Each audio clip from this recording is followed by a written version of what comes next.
আস্থা ভঙ্গ দুর্বল অস্থির চঞ্চল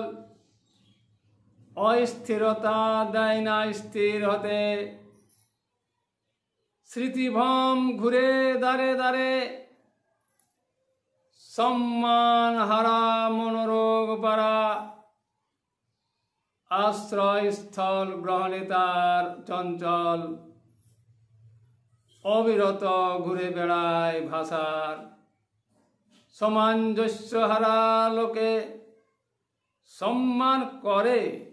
আধো মনে পেছনে বদনাম করে চরিত্র গেল বলে আস্থা ভঙ্গ করেছিল বলে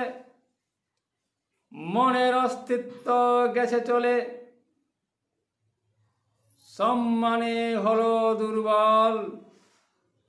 আস্থা ভঙ্গ দুর্বল অস্থির চঞ্চল অস্থির দেয় না স্থির হতে।